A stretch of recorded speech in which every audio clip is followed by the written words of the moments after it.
The Subcommittee on Housing and Insurance will come to order. Without objection, the chair is authorized to declare a recess of the committee at any time. This hearing is titled, Building Our Future, Increasing Housing Supply in America. Without objection, all members will have 5 legislative days within which to submit extraneous materials to the chair for inclusion in the record. I now recognize myself for 4 minutes for an opening statement. I'm pleased to call to order the first Housing and Insurance Subcommittee hearing of the 119th Congress. Before discussing the subject of this hearing, I'd like to welcome my friends on both sides of the aisle to this important subcommittee. The jurisdiction of the Housing and Insurance Committee touches every single congressional district, and I look forward to working with each of you on the issues that affect your constituents. I'm a straight shooter. I don't hide the ball, and I will do my best to be fair to everyone on this subcommittee, regardless of political affiliation.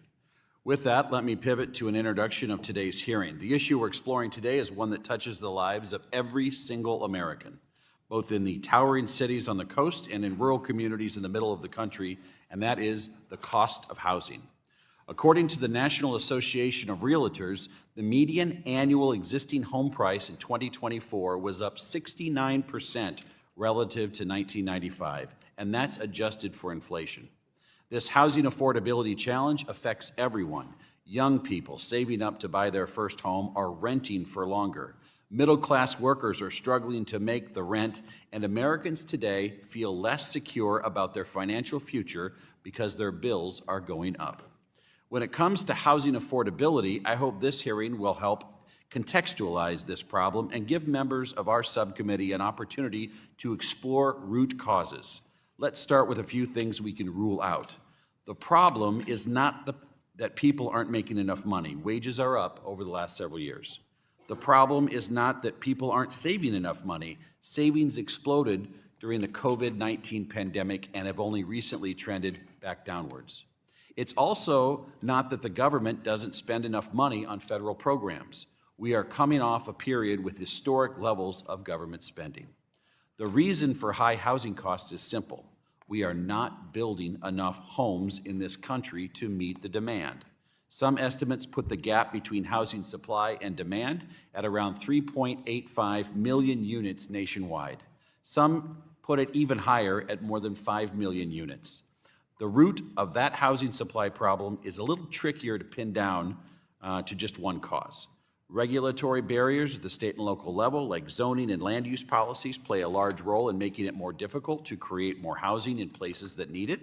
Another driver is the actual cost of materials and the cost of labor used to build a home. For projects that use federal dollars, either through low-income housing tax credit or funds from a federal program like the Home Investment Partnership, those dollars aren't free. They come with regulatory requirements at the federal level that can make it more challenging to actually give taxpayers the best bang for their buck. And finally, we can explore whether there are any challenges related to the financing side that keeps projects from getting off the ground. I am excited to dig deeper into each of these issues today, and I look forward to our witnesses' testimony. With that, I yield back. The chair now recognizes the ranking member of the subcommittee, Mr. Cleaver, for 4 minutes for an opening statement. Thank you, Mr. Chairman, and I look forward to working with you. I am absolutely elated over the fact that we have issues that we both would like to resolve in these key positions. So thank you very much for your receptivity. This is the first hearing of the Subcommittee on Housing and Insurance in the 119th Congress. Our nation is struggling with a fair housing and affordable housing crisis. In 2023, Americans filed a record-breaking number of fair housing complaints. At the same time, the cost of renting and purchasing a home has reached historic heights. Since 2019, rents in the United States have increased 46.8%. The average sales price of a home now exceeds half a $1 million. When a typical family sits at the table to pencil out how they will get by for the next month in Missouri or in Nebraska or anywhere else for that matter, housing is the single largest expense.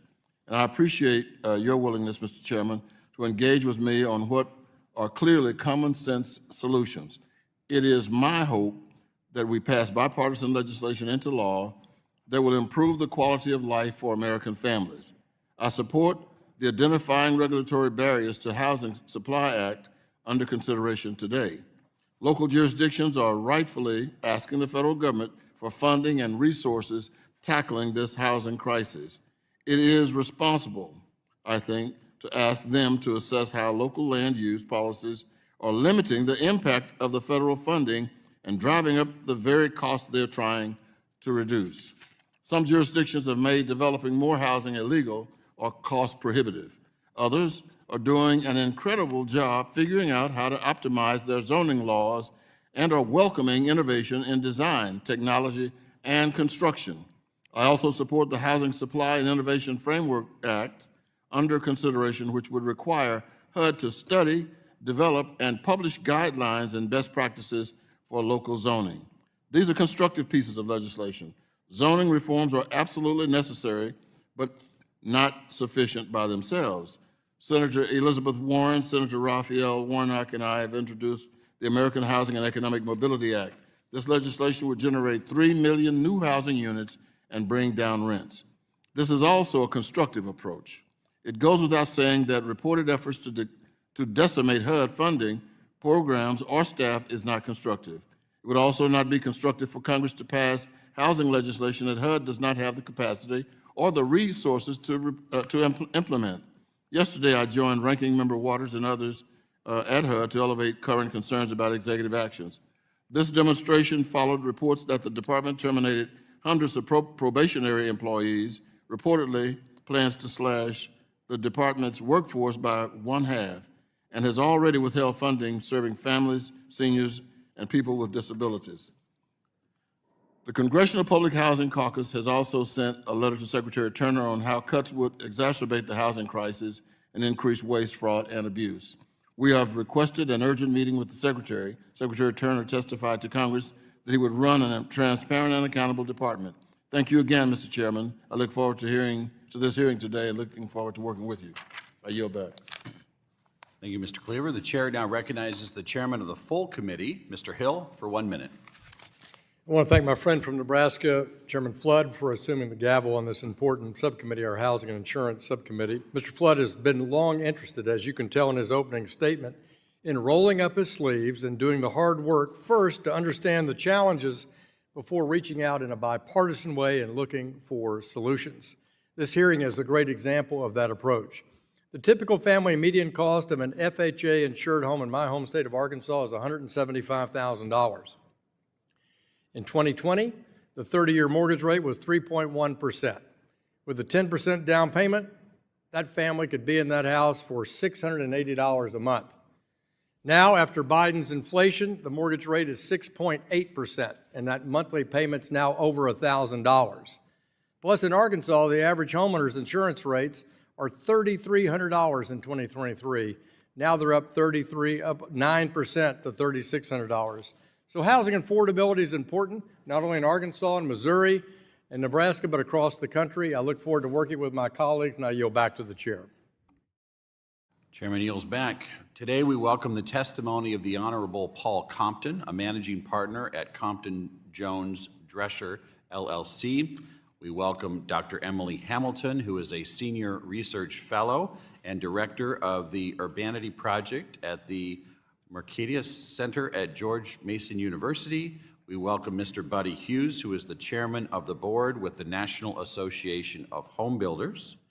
We welcome Ms. Tara Vasicek, who is the city administrator for the city of Columbus, Nebraska. And we welcome Ms. Nikitra Bailey, the executive vice president with the National Fair Housing Alliance. We want to thank each of you for taking the time to be here. Each of you will be recognized for 5 minutes to give an oral presentation of your testimony. Without objection, your written statements will be made part of the record. I would add that when the ranking member of the full Financial Services Committee, Ms. Waters arrives, we will take a short break and ask her to make remarks for 1 minute. Mr. Compton, you are now recognized for 5 minutes for your oral remarks. Thank you, Chairman Flood, Ranking Member Cleaver, Chairman Hill, members of the subcommittee. Thank you for this opportunity to testify and share my perspectives on increasing the housing supply. I have practiced law at the intersection of real estate, banking, tax, and affordable housing for more than 30 years. After my Senate confirmation in a bipartisan vote in 2017, I served as General Counsel of HUD under Secretary Ben Carson. Since that time, I've returned to private practice focusing on affordable housing. In July 2024, I had the privilege of testifying before this subcommittee concerning cutting through government red tape in order to increase the supply and affordability of housing. I appreciate this opportunity to follow up on that. In that testimony, I expressed my view that overregulation, particularly at the state and local levels, has driven up housing prices. The biggest part of the solution, in my view, lies in restoring checks and balances at those same levels to curb the continuous growth in housing regulation over the past 40 years. Numerous studies establish several facts. The real cost of housing construction has not meaningfully increased over the past 40 years when adjusted for inflation. The real cost of housing has substantially outstripped inflation over that period, and the core components of that excess cost are land costs driven by land use regulation, the direct cost of regulation, and the indirect cost of regulation raising risk of creating homes. From community to community, and indeed from federal agency to federal agency, there's great variation in the nature of regulation. How Massachusetts is regulating housing is different from California, which is certainly different from Texas. Moreover, how HUD regulates housing is different from how USDA regulates housing. One result of this is the housing market, particularly for single-family and smaller multifamily developments, is incredibly localized in nature. Thus, I believe that the first conclusion for this committee is that there is not one or even two or three problems, but there are many, many. I believe that we must first view this systematically. That is, how can our overall governing structures be adjusted so that there's not a continuing bias to more regulation? Second, we must look aggressively for each opportunity to pare back regulations.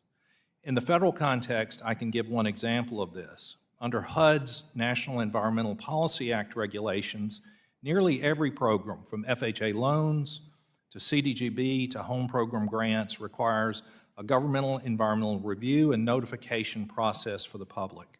There are thousands, if not tens of thousands of these each year. Yet over the last 6 years, as this process has delayed countless projects by many months and cost millions of dollars, it has resulted in a grand total of 4 environmental impact statements. We simply are regulating in a way that is excessive in light of the benefits that it's producing. And in many cases, as I noted, it's not just merely the cost of the red tape and regulation, but it is the increase in risk. There are several other elements that I would like to specifically call out. As I noted, first of all, it is eliminating most or perhaps all HUD programs from the coverage of NEPA. Under the revised definition contained in the Fiscal Responsibility Act of 2023, they simply do not meet the definition of a major federal action. This does not mean that any of the substantive environmental requirements change, but only that the bureaucratic process of notice and review does. Second, make federal property available for housing. This is more difficult than it sounds, but there is one clear and easy way to do it, and that is through the authority of the Department of Defense to enter into enhanced use leases, which provide ground leases that could then be combined with FHA financing to create housing in these locations. We looked under Secretary Carson many times at using federal land for housing, and it's incredibly challenging to do that. But the military, through its enhanced use lease program, can easily do that if we can just get HUD and DOD on the same page. Next, I would reconsider the scope of limitations caused by habitat restrictions, in particular the northern long-eared bat. This covers almost the entire eastern United States and causes many, many delays in projects. Mr. Chairman, thank you. I'll be delighted to answer questions on this and other topics. Thank you, Mr. Compton. Dr. Hamilton, you are now recognized for 5 minutes for your oral remarks. Thank you, Chair Flood, Ranking Member Cleaver, and members of the subcommittee. I'm Emily Hamilton, a senior research fellow at the Mercatus Center at George Mason University. Outdated land use and building regulations that restrict housing supply and drive up costs are a key driver of the affordability problems we're discussing today. While state and local governments play the primary role in shaping these policies, federal action matters too. In some cases, federal policies directly limit housing supply, and in others, Congress can provide leadership by supporting state and local reformers working to modernize outdated rules. Today, I'll highlight 3 areas where Congress can help state and local policymakers learn from what's working and repeal its own rules that are standing in the way of housing construction. First, reforming land use regulations. Second, expanding opportunities for siting manufactured housing. And third, introducing improved analysis into the building code development process. To the first area, reforming land use regulations. Rules that require each housing unit to use a lot of land place a high floor on the cost of building, but we have many examples of reforms that facilitate improved affordability.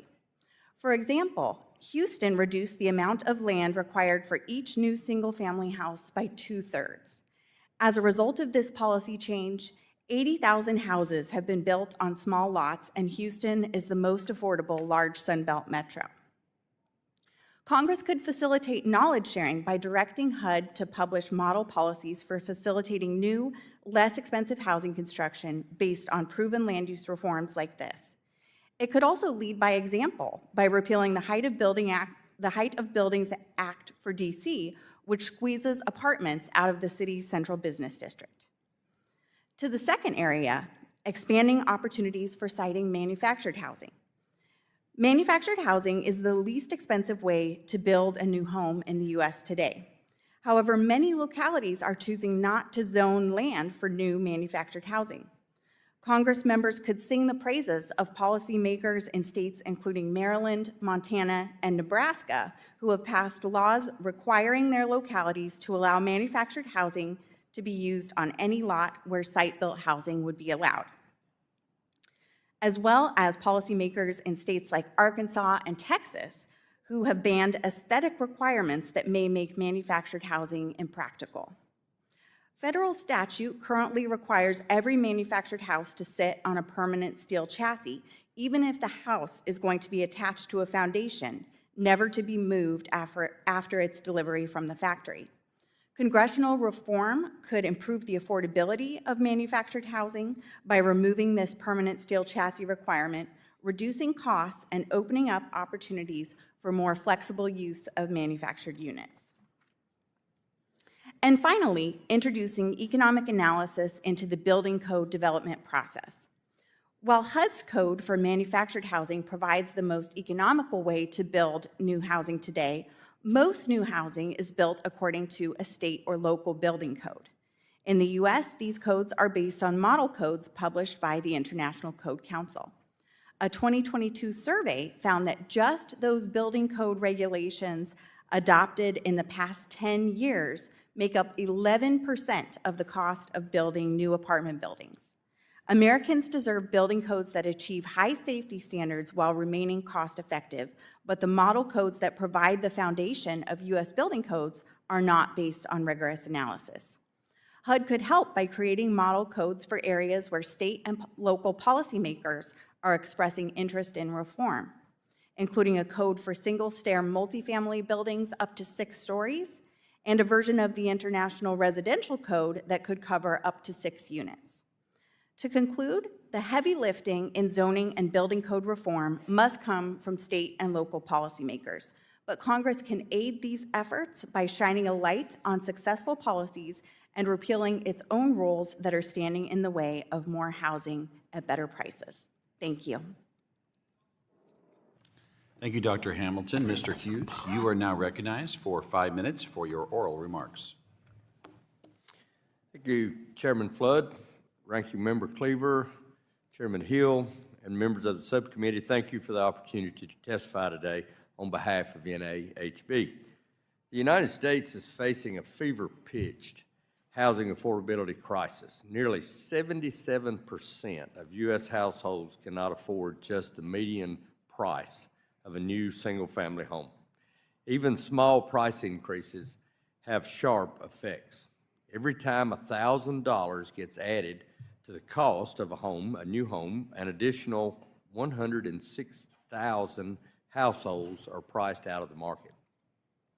What's fueling this unaffordability are rising construction costs, which make it increasingly difficult for builders to produce housing that is attainable for buyers and renters, and lack of supply of over 1.5 million housing units. The headwinds placing pressure on builders can be boiled down to 5 categories that we call the 5 L's: lending, lots, labor, lumber, and laws. Last year, NAHB released a 10-point plan to tame shelter inflation and ease the housing affordability crisis. We must work together to tackle these issues to ensure that all Americans have access to affordable housing. On lending, a lack of capital, particularly for small builders, is a key constraint on supply. The AD&C loan is one of the most heavily used financing tools in a builder's credit toolbox. Unfortunately, AD&C credit is tightening. Home builders rely on community banks for these loan products, but fewer banks mean fewer opportunities for a competitive interest rate. In addition to AD&C, builders utilize and rely on several federal programs to help them supply new homes and apartments. These programs should be preserved and strengthened through practical regulatory processes. The availability of building lots is a major issue limiting housing production. Many metro areas face a shortage of developed land. Zoning laws and land use restrictions make it difficult to convert undeveloped land into housing. Passing the chairman's Identifying Regulatory Barriers to Housing Supply Act will help policymakers identify housing barriers that prevent the production of more supply. Our nation's skilled labor force cannot meet our housing needs. Month to month, there are over 300,000 open positions.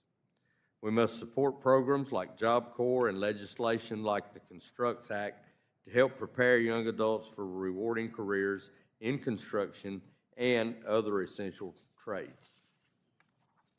The cost and availability of materials, particularly lumber, significantly affect housing production.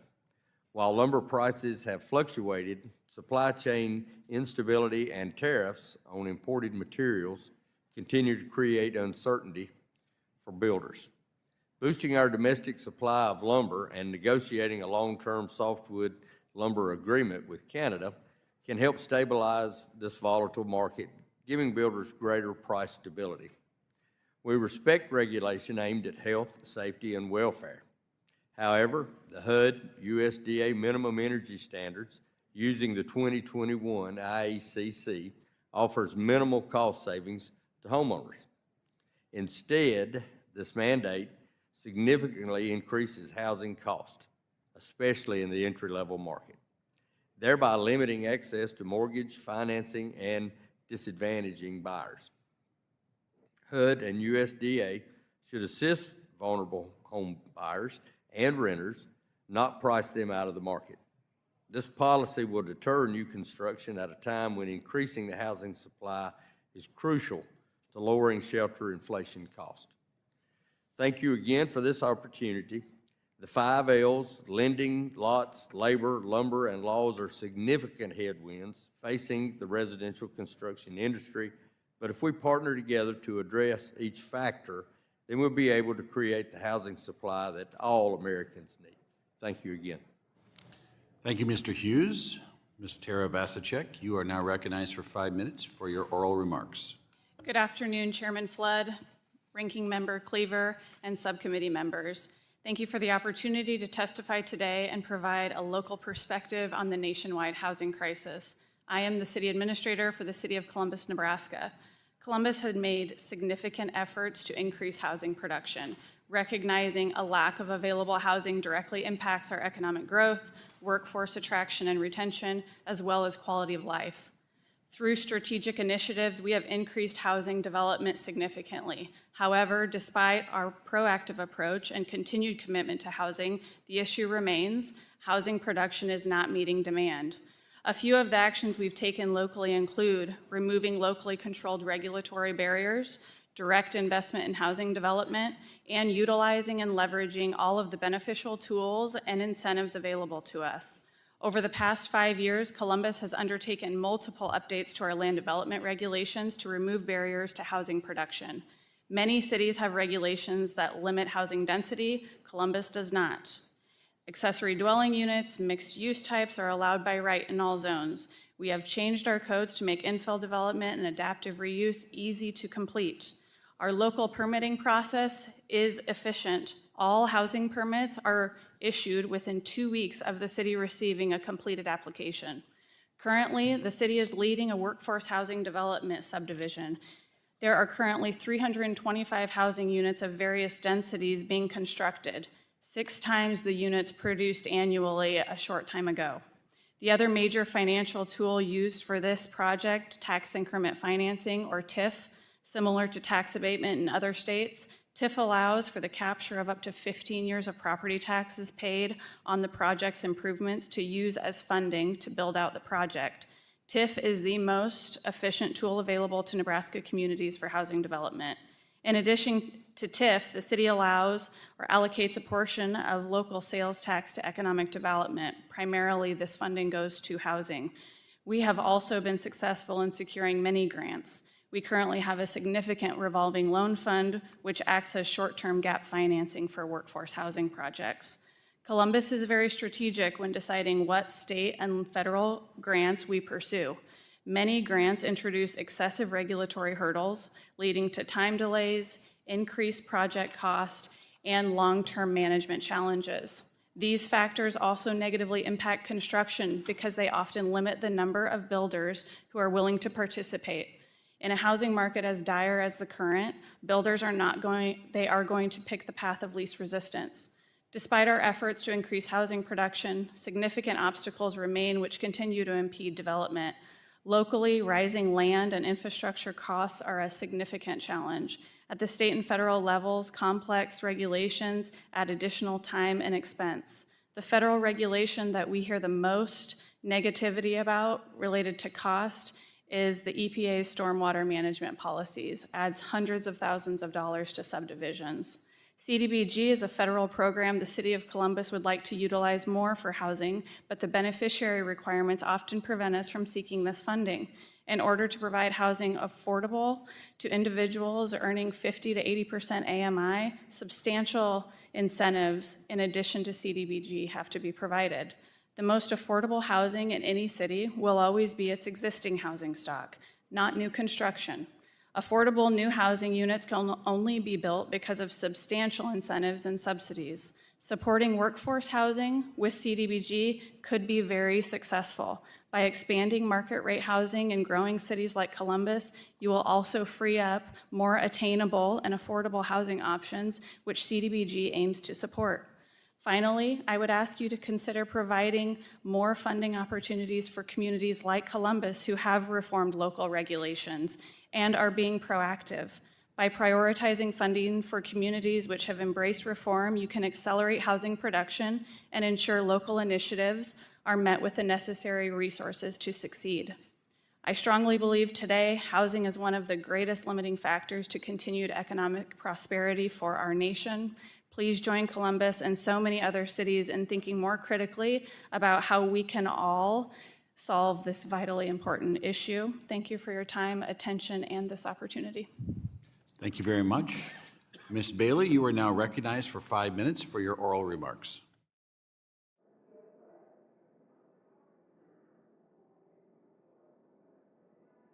While we work on your microphone, we're going to recognize the ranking member of the Full Financial Services Committee for her opening remarks of 1 minute, and we will work with Ms. Bailey's microphone to get it fixed. Thank you very much. Well, committee Republicans claim to care about increasing housing supply, Yet the Trump administration's policies only make housing more expensive.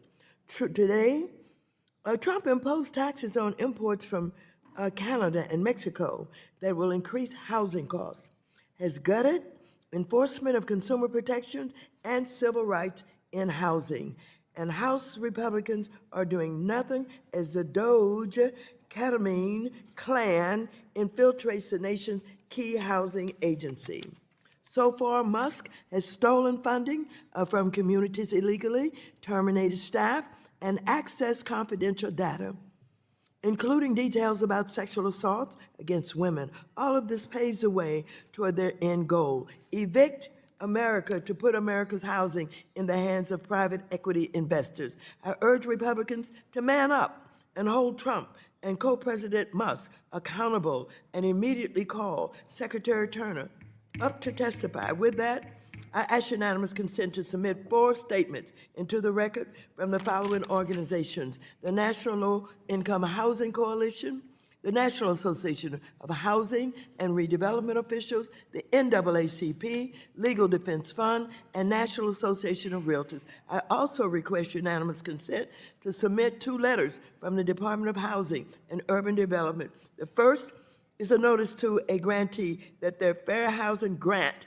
has been canceled at the direction of Elon Musk, Doge, Without objection. stating that the civil rights funding, quote, no longer affects the program goals or agency priorities. There's more, but I'm going to yield back my time because I just want to say, Republicans, if you want to do housing, you got to get rid of Elon Musk. Your time has expired. Without objection. Ms. Bailey, is your microphone working?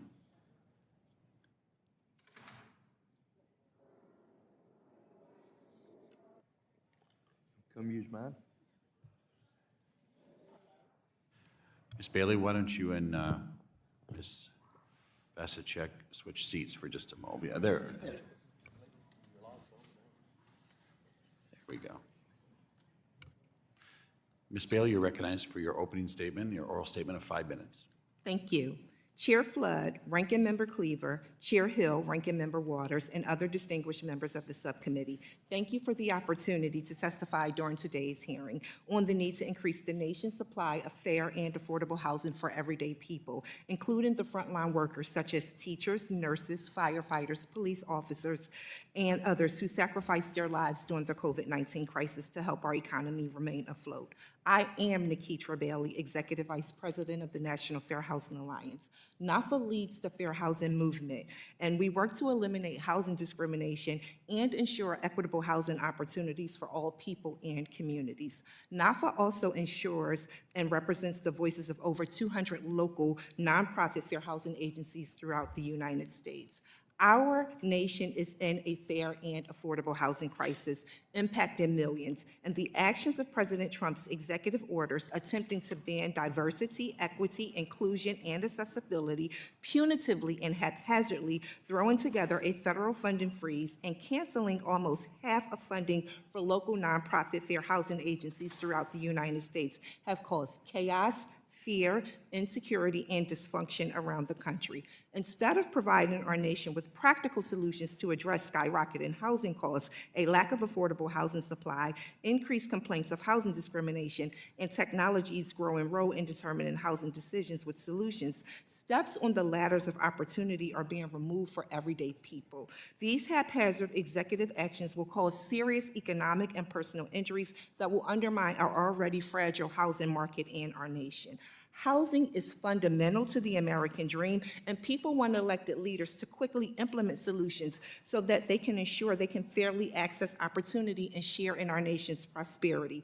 People are seeking opportunities and solutions that will drive down the rising cost of housing and provide fair market rents, expand fair access to mortgage credit in underserved communities, reduce homeowners' insurance costs, and produce the development of over 5 million affordable housing units. Diversity, equity, inclusion, inclusion, and accessibility are synonymous with hard work, fairness, merit, and standards of excellence. They are a cornerstone of our nation's Constitution and civil rights laws and help to ensure compliance with our nation's robust anti-discrimination laws. In fact, many of these concepts are codified in our civil rights laws and regulations as well as the Constitution. Congress established fair housing as a national policy of the United States with the passage of the Fair Housing Act following the horrific assassination of Dr. Martin Luther King Jr. The landmark legislation provides two promises: the right for all people to access housing free of discrimination and the inclusion and the creation and inclusion of inclusive, vibrant communities with life-affirming amenities everyone needs to thrive. The president cannot upend our country's national policy, the Constitution, or civil rights laws with executive orders. Congress must act quickly to make equitable housing investments that promote financial inclusion and stimulate economic growth for everyone. As housing continues to drive inflation, the Federal Reserve Board is powerless to handle housing inflation.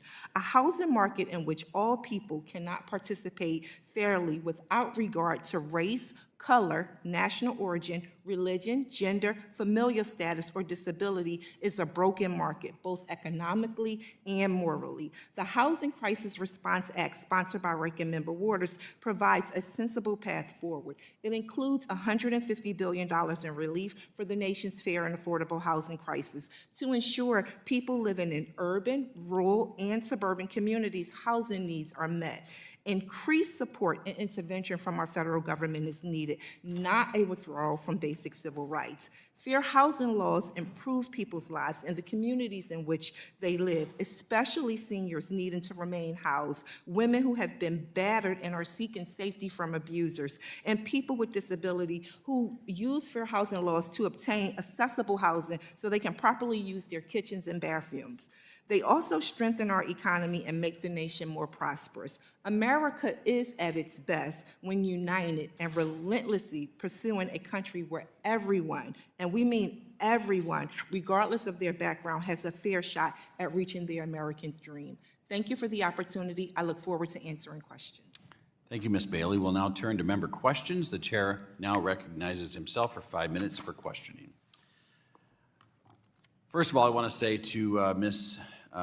Vasicek, thank you for your testimony today, and thank you for telling the story of the workforce housing challenges in Columbus, Nebraska. Let me tell you about this community. 24,000 people live there. It has a huge manufacturing base that pulls from well over 50,000 in the region. Last February, this time last year, they had 1,200 open jobs, unemployment's at 1%, and the number one limiting factor to filling those jobs was a lack of housing. A lack of housing. If you are a mother and a father and you're both working at a meatpacking plant in Cargill and you're working 50 hours a week, you deserve a home. You deserve a home that you can own in a neighborhood where your kids can walk to school and you can take them to the park. And we have all of those amenities, but we don't have the houses. And so it's not just a housing issue, it's an economic development issue. Ms. Vasicek, do you have any examples you can share of how a lack of housing stock prevented private investment into the community, whether it be from a company locating operations in Columbus or expanding operations there? I hear about, at every economic development related visit, meeting, I hear about this, whether it's a current business or a business that we're trying to attract to Columbus. The number one topic is housing, followed quickly by workforce, and they go hand in hand, in our opinion. We can't attract more workforce if they have nowhere to live. I've heard of countless stories of businesses hiring people on, and then they end up turning the job down because they can't find housing in Columbus. So one of the things I really want to unpack here is that Columbus took its own sales tax money that it gets from through the state of Nebraska, its local share, its local option, and you actually went out, bought land, put the infrastructure into the ground, and made those lots available to reduce the risk home builders would have so that they could deliver a better priced home to somebody in Columbus. Is that right? That's correct. So here's an example of a city government in a rural area using existing sales tax revenue Imagine if we did this for cities like it across the country, where the builder could come in, the infrastructure's in the ground, the benefit of that government funding ultimately accrues to the new homeowner, building equity and helping them get started. And the other thing that I think is very important here is that we should be building these homes in the middle of the town where there are parks and schools, because kids learn better in great neighborhoods. All right, let's go to Dr. Hamilton. You focused your testimony on zoning and land use policies at the local level. What should the federal government do in these areas while respecting the authority of localities to make their own specific policies? Thank you, Chair Flood. That's an important question. While some have proposed more radical interventions, I think this area needs to stay squarely in the hands of state and local government officials. But as we're hearing from constituents in so many parts of the country, this is a huge problem for American families. And there's bipartisan agreement that these rules need to get reformed. So I think there's an important knowledge sharing role and use of the bully pulpit available to members of Congress to point to proven examples of reforms that are making meaningful differences in housing supply and affordability. Ms. Vasichek, you talked a little bit about the environmental requirements affecting a small community like Columbus. What's the real barrier there? Like, what kind of barriers have you seen with these environmental regulations? The regulations I spoke of are specifically related to stormwater. We have, in the last 10 years, been required to, any project that is over an acre, disturbs more than an acre of site area, has to go through very stringent stormwater management regulations and permanent infrastructure improvements.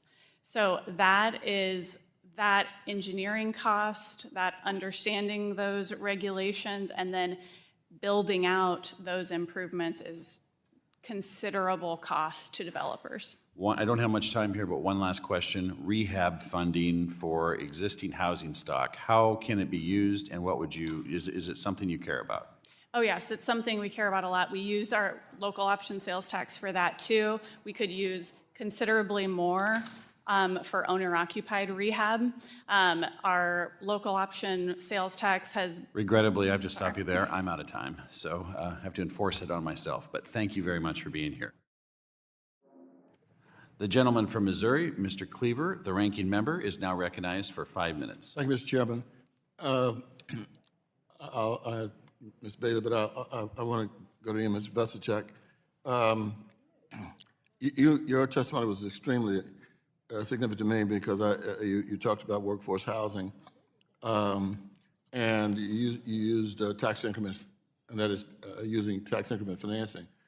What I was a mayor before I took this demotion, but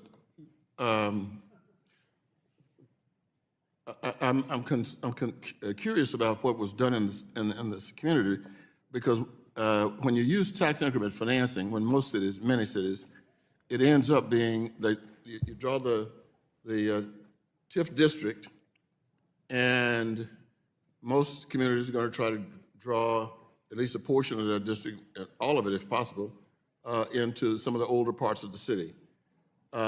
Inevitably, if you go down into downtown Kansas City, you're going to see all kinds of new buildings going up in Kansas City, and they're receiving TIF.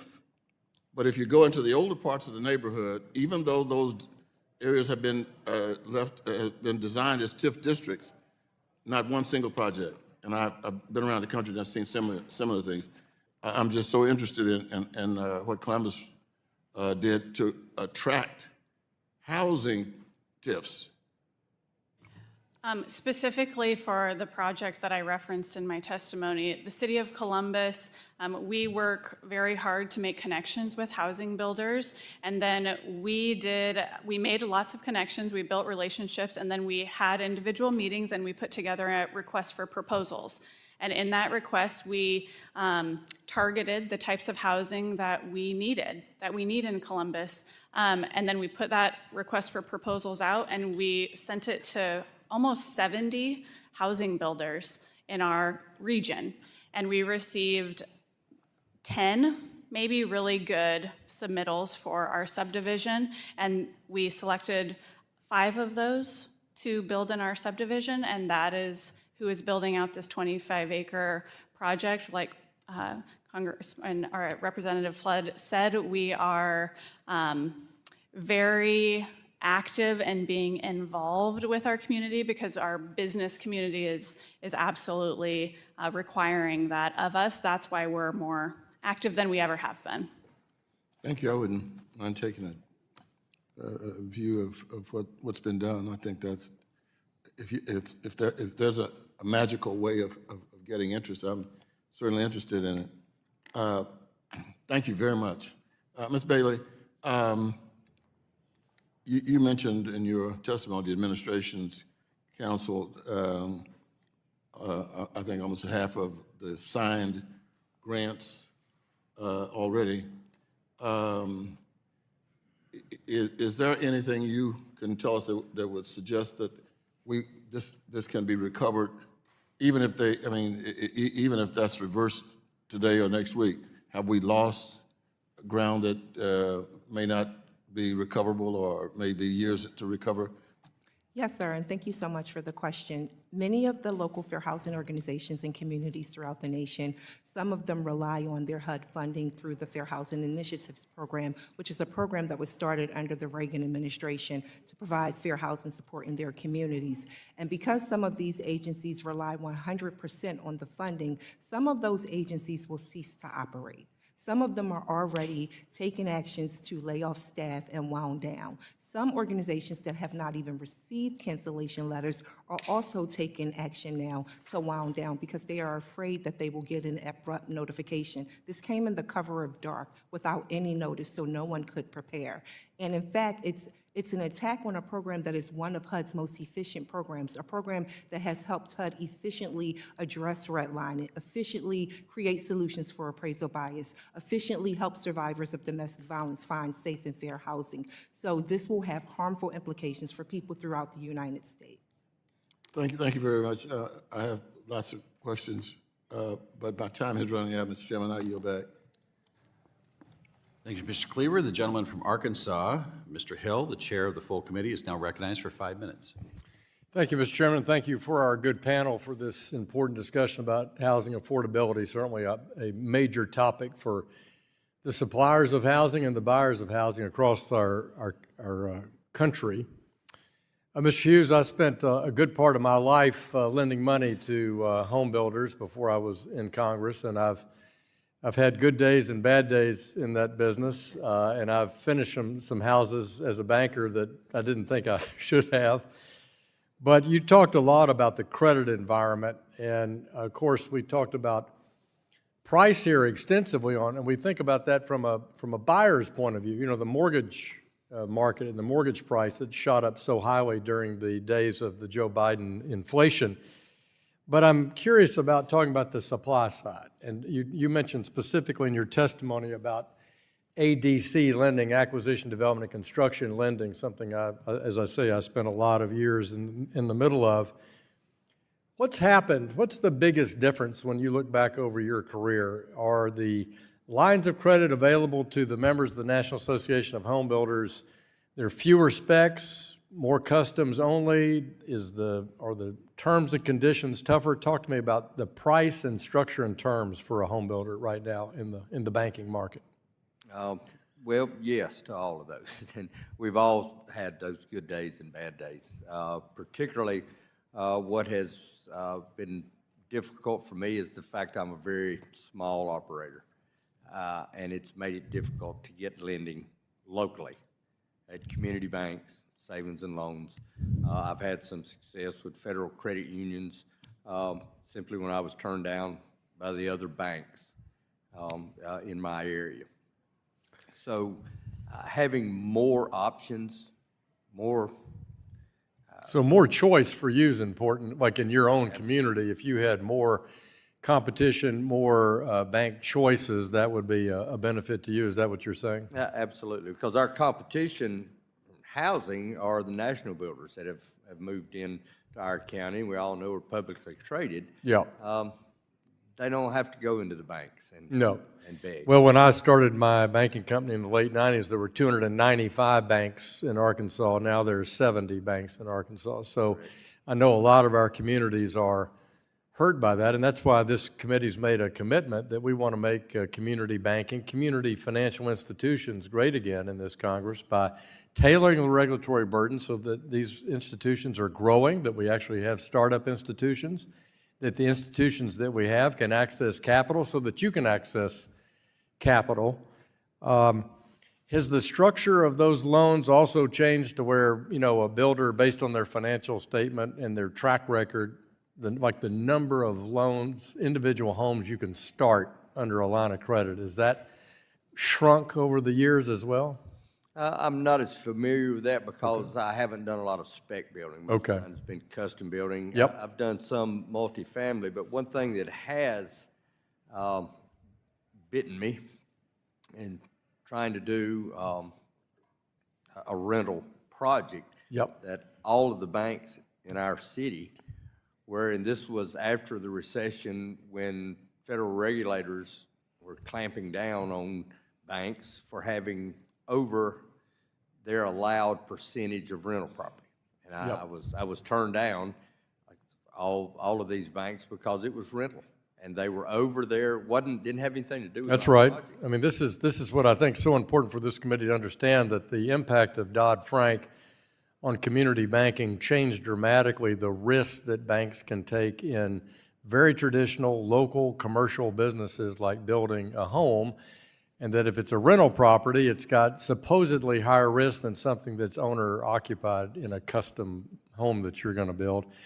Mr. Chairman, I'd like to enter in the record the Council of Economic Advisors report from January of 2024 that talks about the burdens to housing affordability, and one of those is the pernicious impact of bank regulation since Dodd-Frank. Without objection. Mr. Chairman, I yield back. Gentleman yields back. The gentlewoman from California, Ranking Member Waters, is now recognized for 5 minutes. Thank you very much. Let's see, Mr. Hughes. President Trump has imposed a new 25% tax on goods purchased by Americans and American businesses from Canada and Mexico, which is being characterized as, quote, the world's dumbest trade war, unquote. Your organization sent a letter to Trump noting that Canada and Mexico supply the United States with 25% of building materials, and that his proposed tariffs would increase the cost of housing. Will your members be able to build more housing than they were yesterday with the added costs that come with paying these new import taxes? No, absolutely not. And we're very concerned about tariffs because we import goods from Canada and Mexico and all over the globe for that matter. I deal particularly in Canada with one product, and I've had to spend a lot of money ahead of time to keep from paying that tariff. So we are very, very concerned. Well, let me just say that we're sitting here talking about regulations or the cost of a lack of housing in this country. That's absolutely ridiculous. As a matter of fact, we have a housing crisis, and we're here acting business as usual. We have 700,000 people sleeping on the street every night who are homeless. We have people with Section 8 vouchers waiting for years to try to get a place. We have middle-class people who can't afford to pay 20% down on housing, and people paying more than 30% for housing. And yet, we have an administration that's sitting here talking about make building housing less safe. Let's do something about regulations that get in the way of big bankers making more money, et cetera, et cetera. This is all ridiculous. This doesn't make good sense. We have people, both in rural communities and urban communities, suffering. And so, it is not regulation. You know who wants to get rid of regulations? The biggest banks and financial institutions in this country. They want to get us back to where we were before we had that meltdown in predatory lending. Well, we're going to fight against predatory lending. We're going to fight to build more affordable housing. We're going to fight against this administration who claims to care about housing, but here doing the business of the billionaires. It's not going to work. and I am absolutely sick and tired of it. How much time do I have left? I have a lot more time. I'm going to continue to talk. Let me just tell you, I want us to understand there is a crisis in this country. Unfortunately, Trump, who has been bought and paid for by Elon Musk, has given him the ability to go into our areas, all of our departments, the Treasury, the Consumer Financial Protection Bureau, the Department of Education. And do you know, they just closed Social Security offices in my district and many of the other districts. Now, I add all of this to the housing crisis.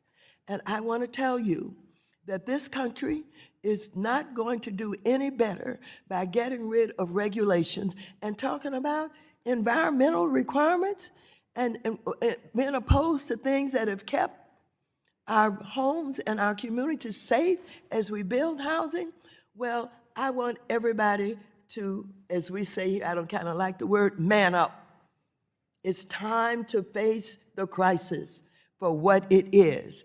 Regulations that will be obliterated have nothing to do with us doing what we continue to try and do in HUD.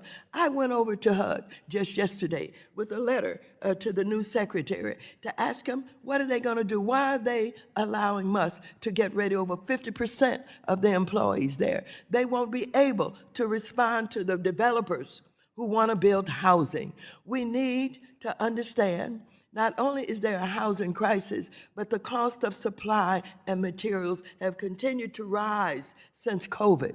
I want everybody to understand the government has a role to play if we care about America, if we care about safe homes, if we care about children who are sleeping in cars, who have to get up in the morning and try to go to school. We'll stop this madness talking about the regulations. Let's talk about what America can do rather than the president going over, having a good time with Putin and Kim Jong-un and with other countries that have nothing to do but want to take over our country. I have 19 more seconds. I'll keep going. And I'll keep going to say, for those of you who are in housing, who are responsible for building and getting money, you should be asking for more resources in order to get that done. With that said, I don't really have enough to say right now, but I'll keep saying it, and I want you to listen. Don't leave away from here business as usual. Gentlelady's I want time you has to understand expired. a fight is on. We're Gentlelady's going to time the has streets. expired. The Oh, gentleman has it from- expired? I guess It I has better shut expired. up. The Thank you. gentleman from Tennessee, Mr. Rose, is Okay, now all right. recognized for 5 minutes. Thank you, Chairman Flood, and thank you, Ranking Member Cleaver, for holding this hearing, and thank you to our witnesses for your time and being here today with us. In Tennessee, we are blessed to be leaders in the manufactured housing space. I truly believe that manufactured housing serves as the key to unlocking more housing units for working families all across this nation. It is for that reason that I plan to reintroduce legislation in this Congress that would remove the current permanent steel chassis requirement for manufactured housing. Dr. Hamilton, what benefits would manufactured housing without a permanent chassis provide in terms of producing more manufactured homes? Thank you, Congressman. That's a great question, and there are a couple of benefits. First are the most obvious direct effect of the permanent chassis requirement, which adds several $1,000s to the cost of each manufactured home, which when we're talking about one of the most cost-effective ways of building housing, that's a substantial percentage of each unit. And without that permanent steel chassis requirement, those chassis could be repurposed from home to home, taking off that direct cost of each new unit. And equally as important, I think removing that steel chassis requirement could open up opportunities to use this housing more flexibly. We can find instances of manufactured homes that are attached to a permanent foundation with a basement, and you can see the chassis poking down into the basement. It's ridiculous. So getting rid of that requirement would allow people to use these homes in the way that works for them. And Dr. Hamilton, from a local zoning perspective, are there any specific rules that make manufactured housing infeasible to build? Yes, there are a few, and it depends on whether we're talking about manufactured housing in parks or on owner-occupied lots. In the second, on owner-occupied lots, the biggest factor is minimum lot size requirements. When a house is required to sit on a very expensive piece of land, it doesn't make any sense to use a low-cost type of housing that isn't going to end up in an overall affordable product. When we're talking about manufactured housing in parks, we're seeing a nationwide trend of existing parks being redeveloped when land costs change and the highest and best use of the land in that park changes, but localities are choosing not to zone additional land for parks. That reduces the opportunities that are available for using manufactured housing, and it puts residents of parks often in very difficult positions when they can't find a place to site the home that they may own. Sure. Thank you. Ms. Vasicek, what steps have you taken in Columbus, Nebraska, to incentivize the development of manufactured housing that you would recommend for other communities to follow suit? Sure. Manufactured housing and modular homes as well are allowed in all zones. Specifically on our zoning regulations, we have eliminated minimum lot regulations. We have eliminated lot widths, site area per housing unit. We have eliminated all rules that limit the ability to do accessory dwelling units. So those are a few of the very specific local regulations that are going to get in the way of modular and mobile homes. And as a result of those changes, have you seen more successful modular or manufactured housing development? It is definitely increasing in Columbus. Very good, thank you. As a member of both the Financial Services Committee and the House Agriculture Committee, I have observed the vast difference in execution of how the Department of Housing and Urban Development approaches housing versus the Department of Agriculture. Mr. Compton, what are the negative results of these differing approaches to regulating housing? Thank you, Congressman.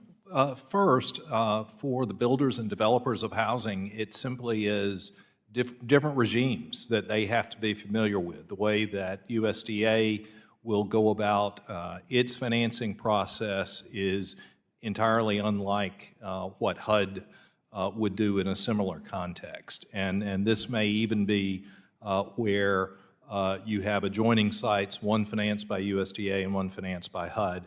They will be completely different processes. HUD's tends to be more standardized, whereas USDA, you can either have good experiences or bad experiences, but they're quite random. The gentleman's Thank time you. has expired. Thank you. I see my time has expired. I yield back, Mr. Chairman. The gentlewoman from Michigan, Ms. Talib, is now recognized for 5 minutes. Thank you so much, Mr. Chair, for having this important hearing. You know, Ms. Bailey, when you think 50% of HUD employees being illegally fired, many of them illegally fired, I don't think people understand the drastic impact it will have on all the housing crisis that we have. I think the private sector doesn't realize what is going to come down the pipes. I think getting rid of, again, this sort of oversight is also very detrimental. But I looked at the numbers. I said, what does 50% really mean? I saw it goes from 1,529 federal workers in HUD down to 765 people. Even the Office of Public and Indian Housing facilitates, get this, 3.5 million rental assistants. Mr. Chair, that means 3.5 million residents who count on those federal workers for that rental assistance program will be wiped out. And it's going to disrupt services to them and disrupt, again, this effort to try to combat the housing crisis. But when I even look deeper into it, I look at the HUD's Office of Fair Housing and Equal Opportunity, and I was like, okay, so they're gonna cut them from, it's 572 workers there, down to 134 workers. That's a 77% reduction. I want you to tell Ms. Bailey, my colleagues and the American people, is housing discrimination still happening? Thank you for the question. Every year, there are over 4 million instances of housing discrimination.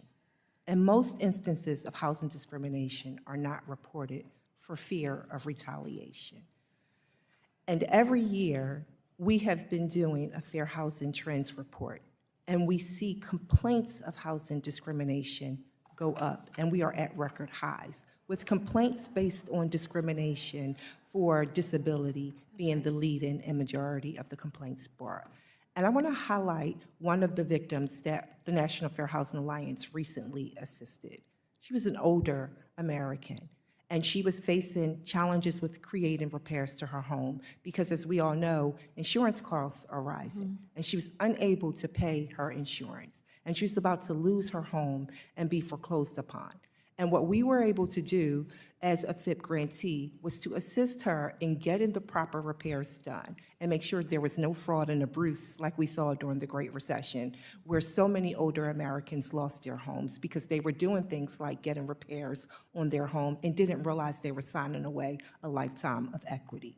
And we were able to help her get those repairs and maintain her insurance so that we did not have an older American lose her home. That's the travesty of the Great Depression, the Great Recession of 2008. We saw so many homeowners in cities like Atlanta who were house rich but cash poor be the targets of dangerous and risky abusive predatory lenders who would go to their churches, who would go to their community centers as trusted resources and meet with them and convince them to take on projects to improve their property so that they can retire with the dignity that they deserve. They were hoodwinked, and all of their home equity was taken away. And that's why we have the Consumer Financial Protection Bureau today, an organization, an agency with a sole mission of I always consumer tell people it's the protection. 911 for fraud. That's where my residents call. I call CFPB. I don't care if it's mortgage fraud or targeting them, and they get it over and over again. I can't believe they just got rid of this agency that pushes back against corporate greed and the scams that target I saw them do it to veterans, student loan borrowers, and everyone. But I want to get to a really important question. You know, one of the troubling reports that came out that Elon Musk and Doge, there's so lack of transparency. I don't know why we don't have him at this committee hearing. I have so many questions to ask him on behalf of my residents. But they gained access to thousands of people's sensitive personal information. And Ms. Bailey, you know this, and I want my colleagues to know this. HUD enforces civil rights laws and pushes back against abuse, but it also enforces Fair Housing Act and parts of the Violence Against Women's Act. And often the records in HUD is not anonymous. Like, it's just out there for anybody to have access to that work for the federal government or is basically screened to have access to it. And I'm just, I'm thinking of all those records of domestic violence cases and cases on housing discrimination. Can you talk about the safety and privacy issues for so many of our families that did turn to HUD for help? They won't have protection. So women who are trying to escape abusers, and including families with children who might be facing abuse, they won't have protection. Gentlewoman's time has expired. With that, the gentleman from Wisconsin, Mr. Fitzgerald, is recognized for 5 minutes. Thank you, Chairman. Thank you all for being here today. So in 2023, I have a county, it's part of my 5th congressional district in Wisconsin, Washington County. They established, the county exec, to his credit, established a program to increase the supply of homes that are priced, in general, kind of across the board. You'd say those were middle income. And the goal of the program is to provide quality homes within 30% of the median household income. Under the program, the county provides funding based on maximum of $20,000 per owner-occupied dwelling unit, and it's capped at $2.4 million for any one site. So it's that they're thinking out of the box, and they're trying to come up with a way of building something maybe smaller square footage, and smaller lot size, but still fits within the constraints of what would be considered local and state regulations. And this investment is basically a grant to local governments and acts as a 0% loan for infrastructure, construction, and other eligible expenses, and is then returned to the county in the revolving fund. They've had great success already.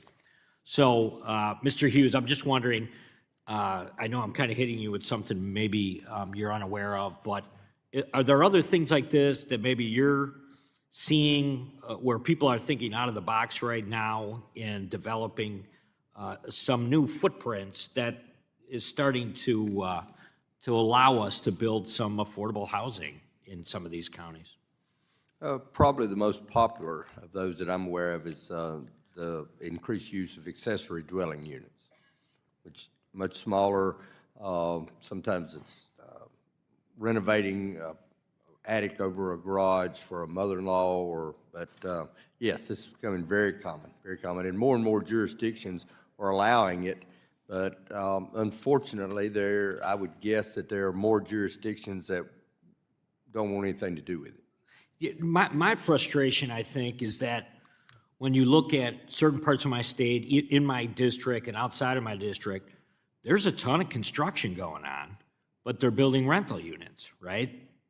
Or they're building these multiple duplex units, which is, obviously kind of money-making ventures for a lot of those that are involved in the building trades. It's the single-family homes that aren't being built. What we're trying to figure out, I guess, is are these newer units being built, the rental units and the duplexes being built in lieu of single-family housing? Is that something that you're seeing as well, kind of on a national scale? I'm not sure on a national scale. I can speak to my locale. Yeah. That'd be helpful. We have a pretty balanced mix, I think. Of course, we're seeing a lot of growth. I'm from Lexington, North Carolina, and for 100 years, our economy was furniture, textiles, and tobacco, and they all went away in about a 10-year period. And so we've worked very hard to recruit manufacturing, and I like to say that we're a victim of our own success. We have enticed some very large manufacturers. So we're building a Simmons plant to build locomotives, and we simply don't have enough houses to go around. So we've got a good mix in our area of single family and apartments. Now, as far as nationally, I apologize, I wouldn't know what the numbers were there.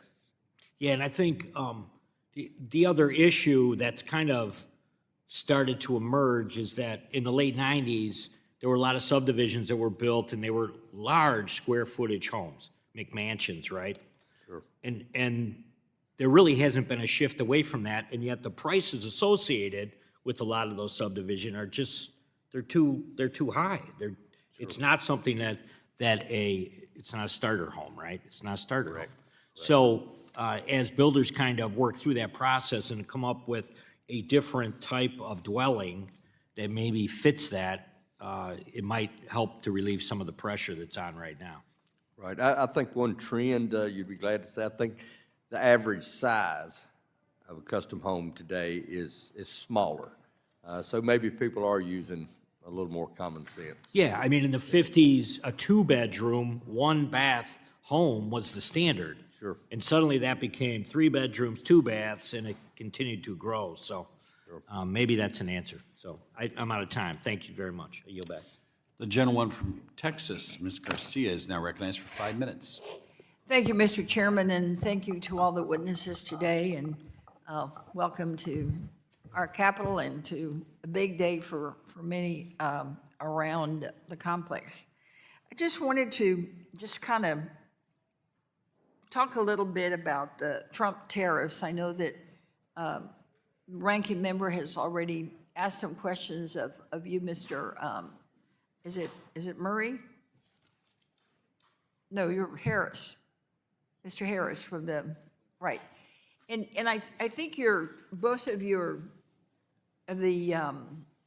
press releases that I saw that came from your organization clearly stated your disappointment and displeasure with the Trump tariffs that are coming to both Canada and Mexico and the impact that it would have on some of the lumber that you purchase.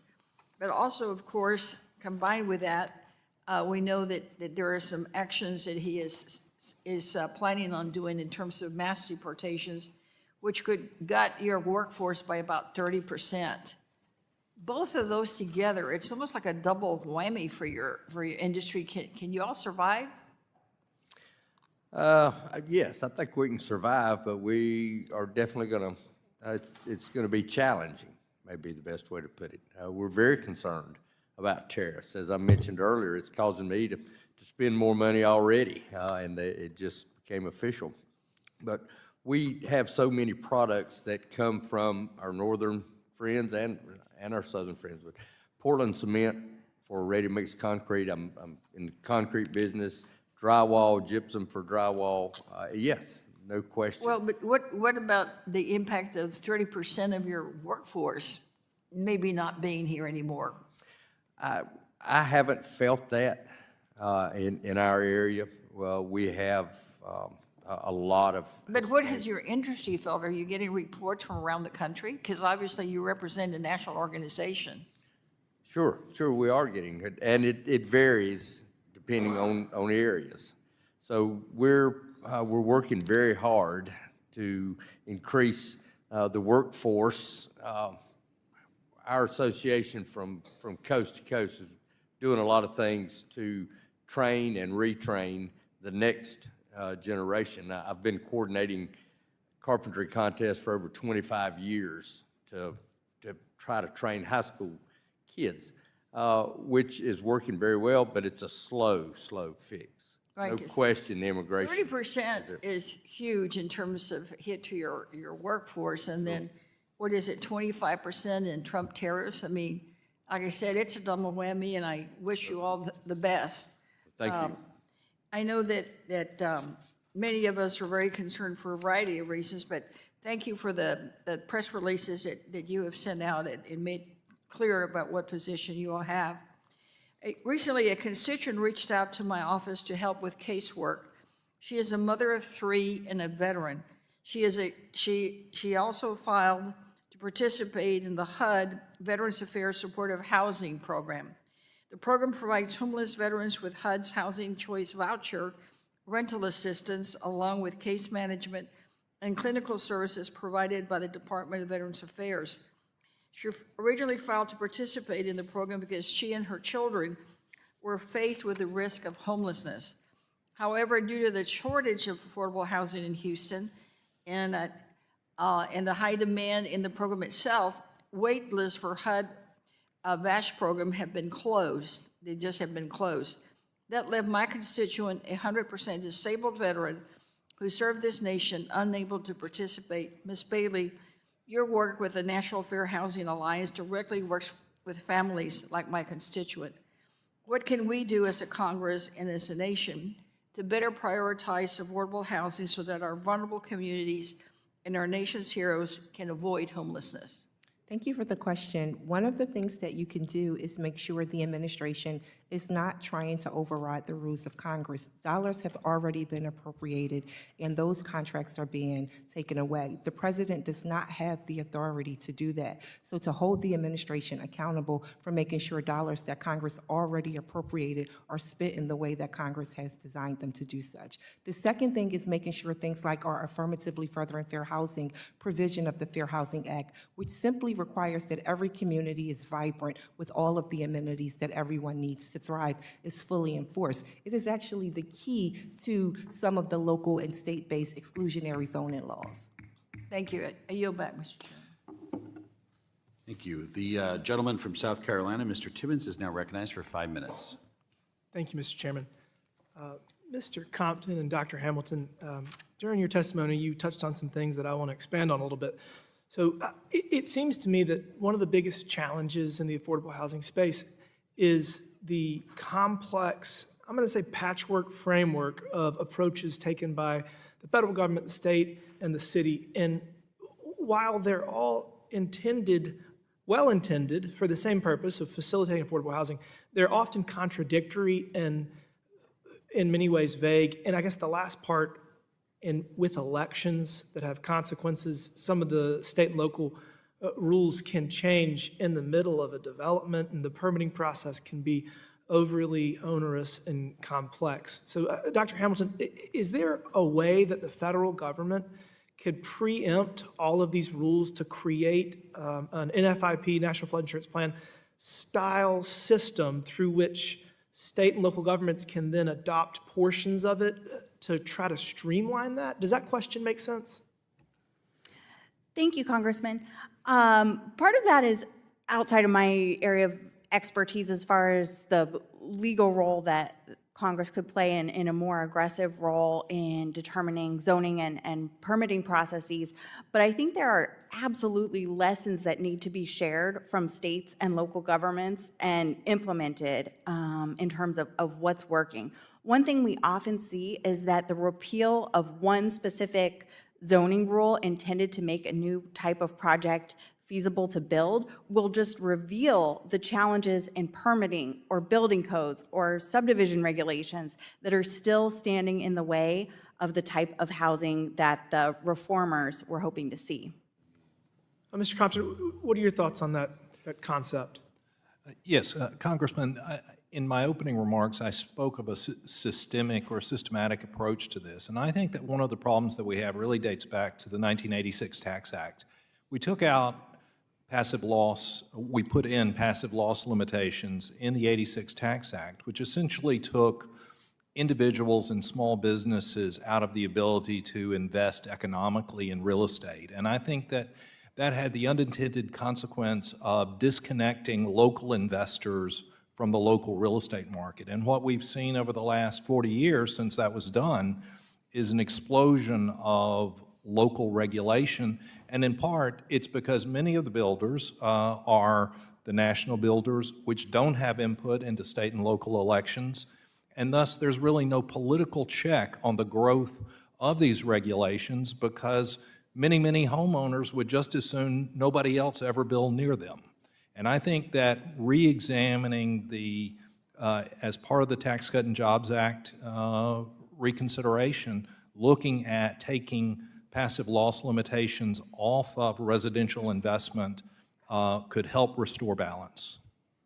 Thank you for that. It seems that all levels of government are searching for a solution to the problem of affordability. In my district, it's particularly challenging as we have gentrification due to increased population growth, and we have no public transportation to speak of. So, it's even more of a challenge there.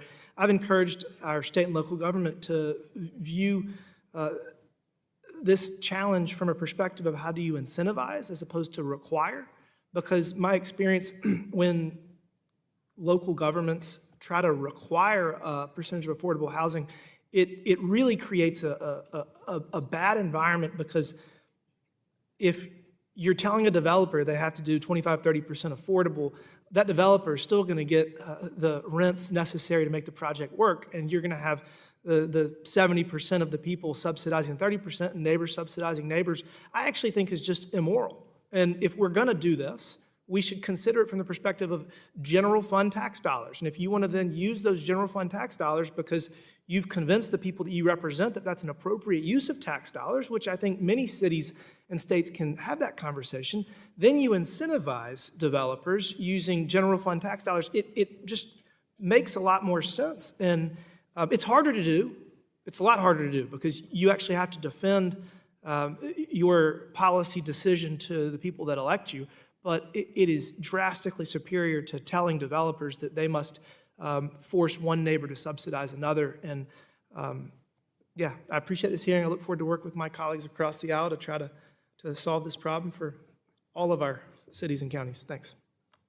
Gentleman yields back. The gentleman from California, Mr. Liccardo, is now recognized for 5 minutes. Thank you, Mr. Chair. Thank you for allowing me to weigh in, and thank you also for taking the time last week. I appreciated the opportunity, or 2 weeks ago, I think, to speak with Democrats about our ideas on housing, and I really want to thank Ranking Member Cleaver for the invitation to that conversation. Mr. Hughes, I appreciate your emphasis on the 5 L's. Thanks for keeping it simple for us. It's helpful. I want to talk about 3 of those L's for just a moment. First, on the lending, I really appreciate NAHB's advocacy for full funding for all HUD and USDA rental assistance contracts, for robust funding for the home program, for the USDA home ownership direct loan programs and multifamily programs. I think those are all important, and I certainly hope my colleagues on both sides of the aisle will heed your advocacy. In particular, I was interested about the expansion of the low-income housing tax credit. I know that there was pending legislation in the last session, and specifically on boosting the 9%, which I imagine could help a lot of small jurisdictions, smaller towns that don't have a lot of access to capital that still have a gap in the capital stack, by boosting it, say, from 9 to 12%, could enable projects to actually get a shovel out of the ground much faster. Have you seen that happen based on the experiment that we just went through the post-pandemic era when we saw a boost in that tax credit? Well, personally, I haven't had any dealings with LIHTC at all, but I've got some friends that have, and they love it. To be honest with you, it's one of the best tools they have. So I'm sorry I can't speak directly to it, but I know they would like to see it increased. And we know we don't stand a chance furnishing housing for low-income families without some kind of government subsidies, and that's one of the best. Yeah, I agree, and I think certainly my experience as a mayor of a large city where in a very expensive place, we had a capital stack sometimes of 7 or 8 different sources. Having that boost could be a real catalyst to getting more units built. Going to the next L, labor, I think you testified, was it 300,000 open positions? Correct. That's Construction average. across the country? Average, right. And is it fair to say that's been something of a chronic challenge for us since the Great Recession for about a decade and a half? Is that right? Sure, exactly, because the recession retired a lot of people before they wanted to, or before they would have naturally, and it left a huge gap. And we can agree that having more immigration would probably help for those skilled labor positions. Is that fair? Absolutely, and I grew up in the tobacco belt where we used immigrant help, and then but the outfall of that a lot of times was the folks that came in for seasonal work. We don't have tobacco anymore, but we've got Christmas trees, so we still have a big influx. And a lot of these workers get a job and stick around and learn to lay block.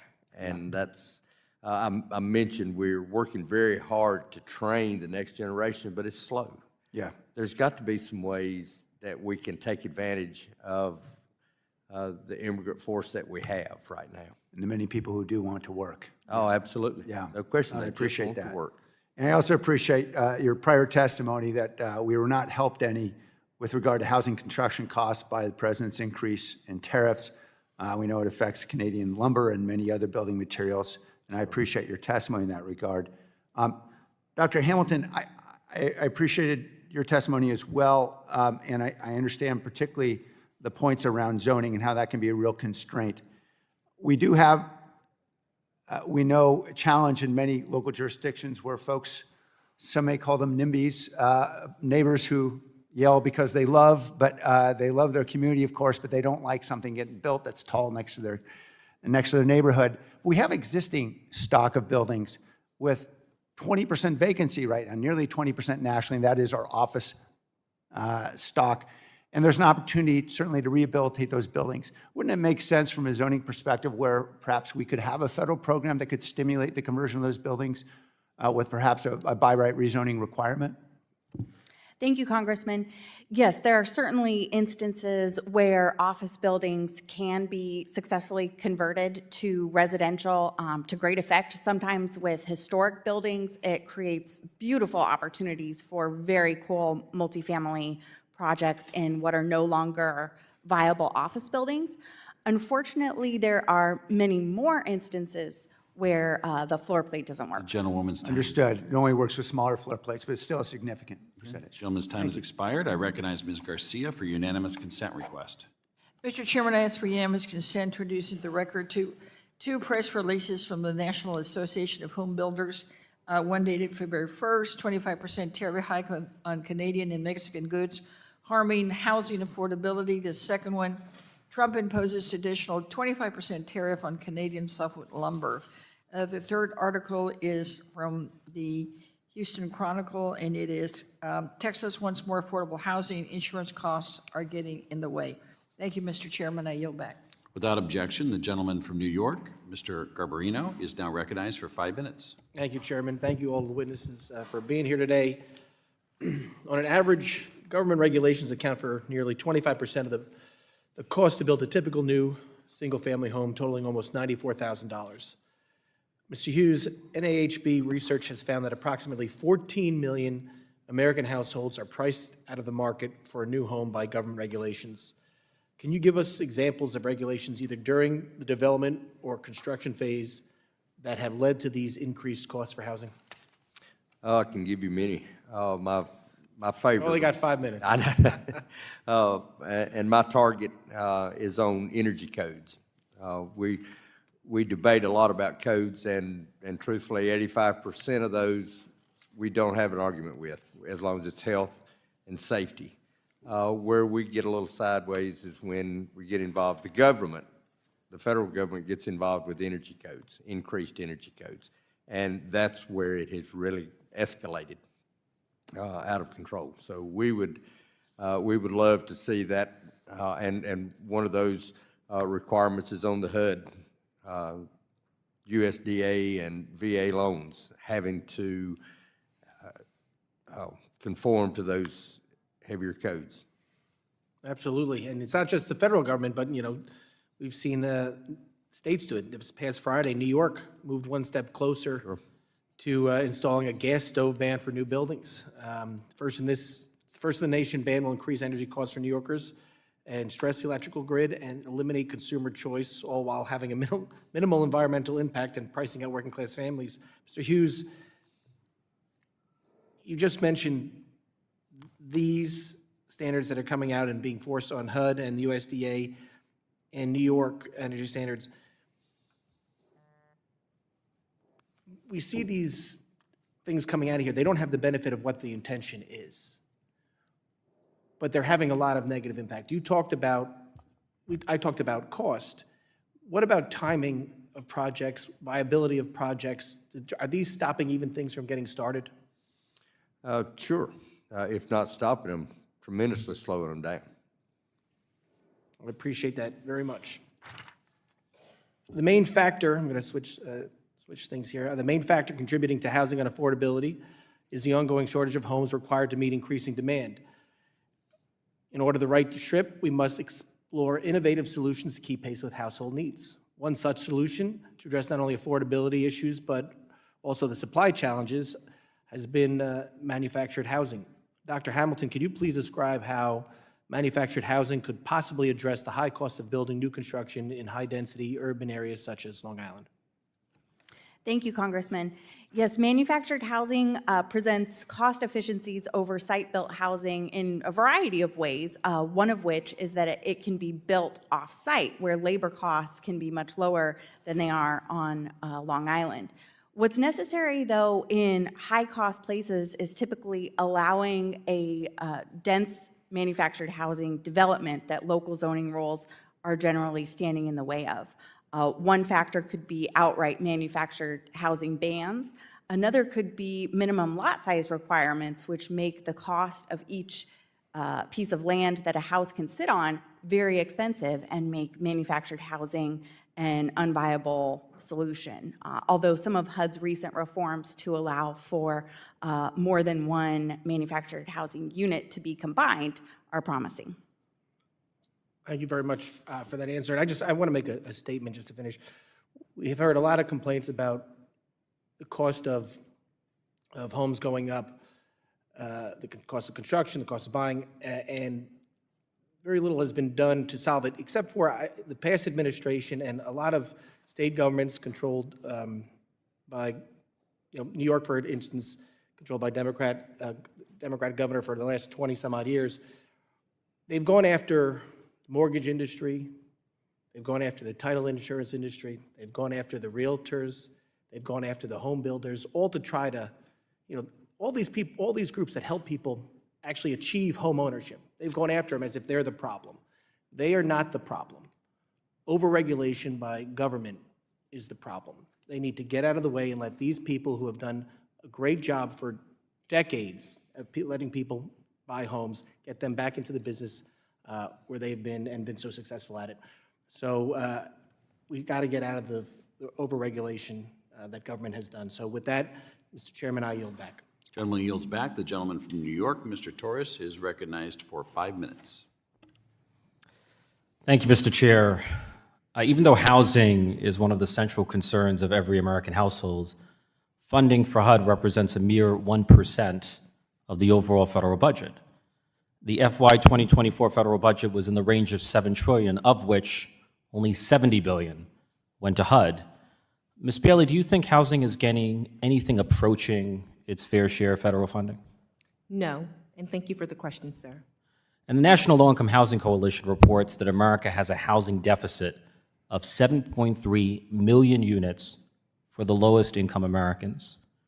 The United States builds somewhere between 1 million and 2 million units a year, but only a small subset of those units are affordable to the lowest income Americans. Now, I'm all for land use reform, for reasonable deregulation, but the fact is that it's all but impossible to build deeply affordable housing for the lowest income Americans without some measure of public subsidy. Is that correct? Correct. And so if we continue to catastrophically underbuild housing in America and continue to catastrophically underinvest in housing in America, then we as a country have no hope for closing the housing deficit of 7.3 million units. In fact, that deficit will only widen over time. Now, the greatest sources of deeply affordable housing are Section 8 and Section 9 public housing. There are about 5 million Americans living in Section 8 public housing and about 2.5 million living in Section 9 housing. I can tell you as a product of public housing, most Americans who live in Section 8 and public housing would be homeless without it because market rate rent is simply too high. And so my question to you, Ms. Bailey, is what is more expensive for the federal government, homelessness or those housing programs? Homelessness, sir. Thank you. And so when the federal government defunds or underinvests in programs like Section 8 and public housing, it is not creating a cost savings. It is simply substituting the higher cost of homelessness for the lower cost of affordable housing. Do you agree with that assessment? Yes, sir. So affordable housing is not a cost, but a cost savings relative to the far greater cost of homelessness. I would add fair and affordable, sir. And the federal government must not only create new housing supply, we must preserve the existing housing supply, and nowhere is the need for preservation more pressing than in public housing. I grew up in New York City public housing, NYCHA, which has been so chronically underfunded for so long by the federal government that it has a capital need of $80 billion in counting. That's 80 billion with a B. And housing authorities like NYCHA typically receive only a percentage, only a proration of the formula federal funding for which it is statutorily eligible. In fact, there have been years when NYCHA has only received 82% of its formula federal funding. Do you think there's a private landlord in America that could operate with only 82% of the revenues that it needs? No, sir. So why should we expect that of public housing? We absolutely should not. And in fact, we need more investment and we need to be very intentional. The Housing Crisis Response Act has $150 billion. It's a sensible package that we all need. We need to see increased support for housing choice vouchers, increased support for public housing authorities, and we need to act quickly. Housing is an important pillar of our economy. If we allow housing to fail, the economy fails. And federal public housing is a federal program and a federal obligation. Yes. So if there are bricks falling off of public housing buildings, does the federal government have an obligation to replace them? Yes. And if there are leaking roofs that are causing water to penetrate and damage the building systems, does the federal government have an obligation to replace those roofs? Yes, because the people who live in those housing places, they deserve the dignity of a home that's safe. Safe, decent, affordable housing, which every member of Congress enjoys. So why not wish for every American the safe, decent, affordable housing that we as members of Congress take for granted? I have a question for each of the panelists. There are multiple causes to the affordability crisis, right? Insurance, construction costs, land use. Which cause would you identify as the most consequential? And I'll start with Mr. Compton. Hearkening back, Congressman, to what I said about what we did in the tax code 40 years ago, we intentionally knew that changes in the tax code in the 1986 Tax Reform Act were going to cause underinvestment in housing, and that's exactly what we've gotten. Thank you, Congressman. I'd point to land use regulations and permit approval processes. Excessive codes.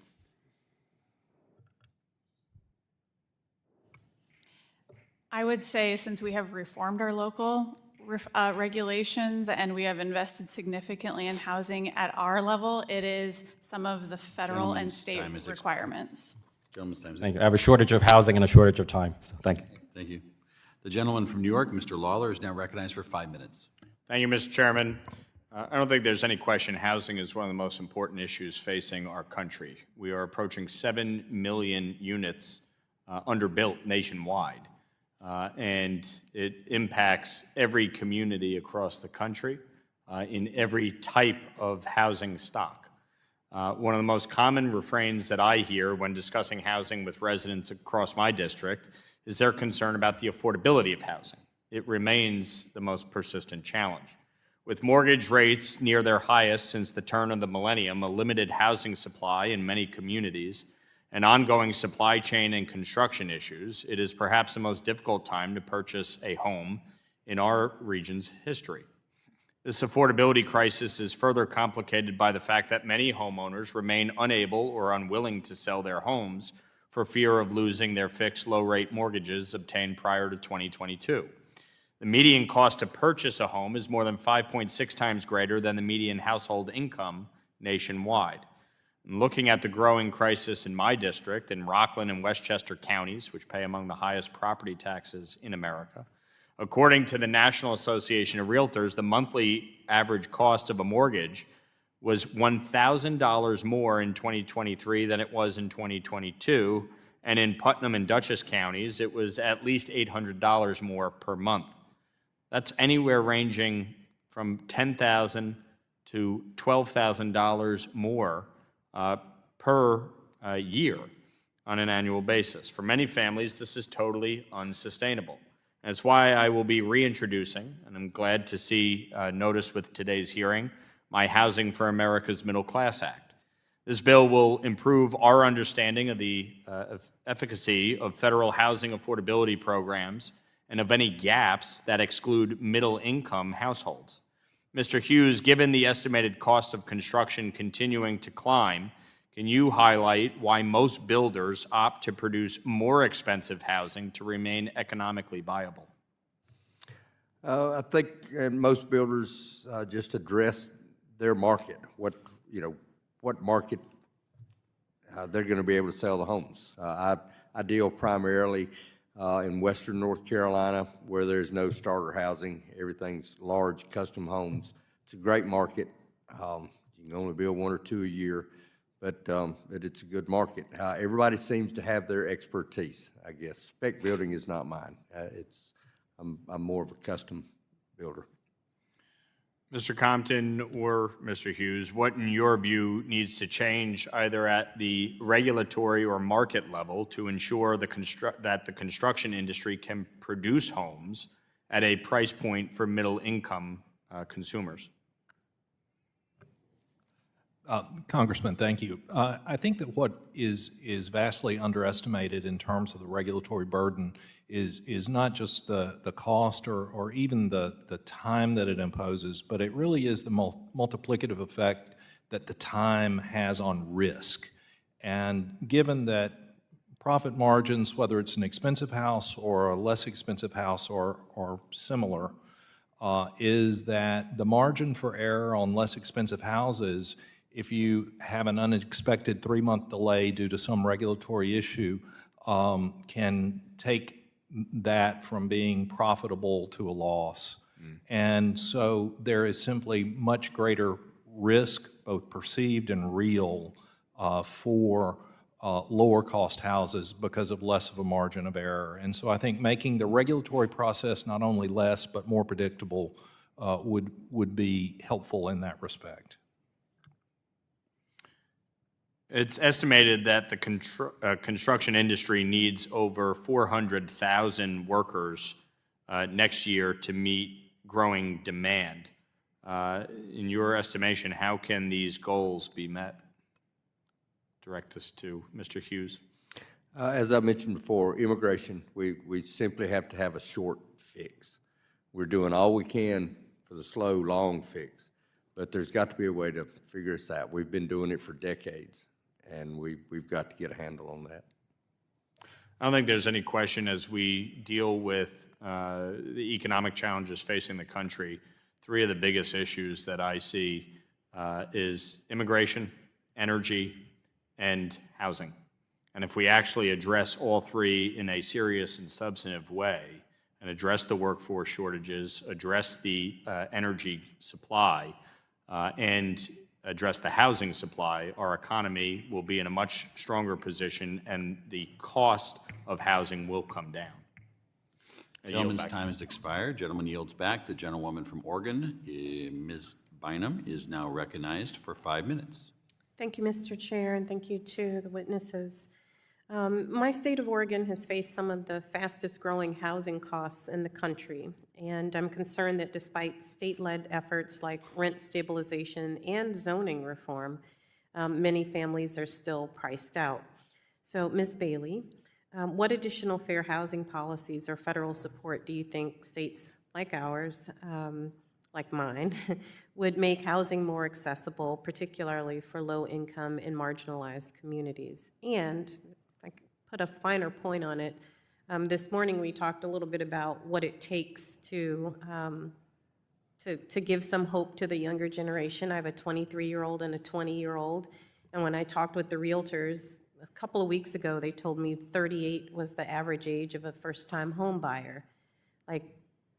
So I'm telling kids now, if let's say you graduate from college or trade school, you're 23, you have to work 15 years to be able to get into your own home?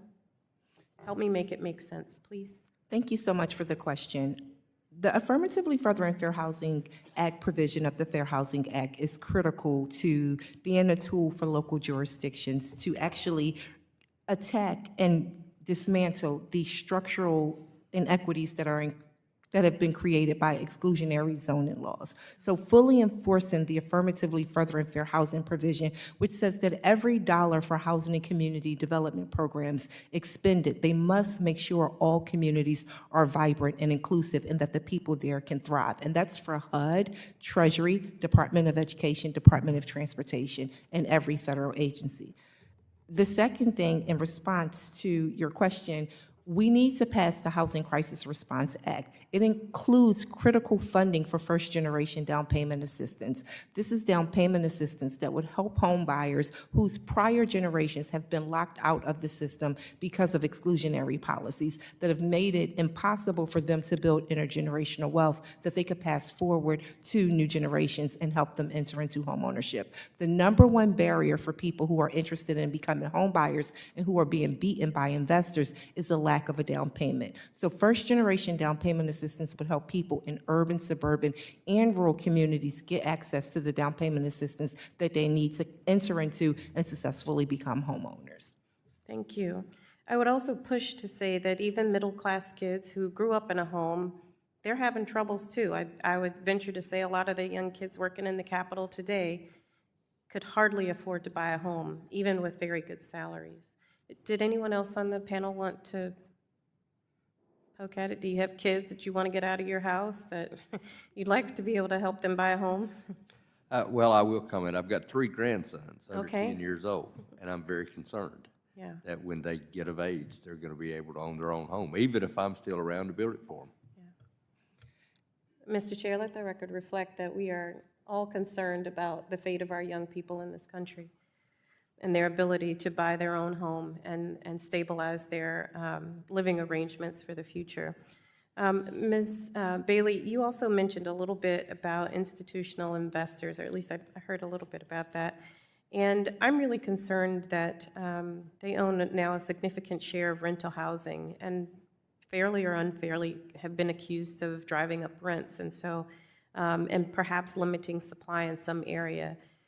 We know that this form of funding is filling a gap, but how can we make that more friendly to the people in those communities who want to buy homes?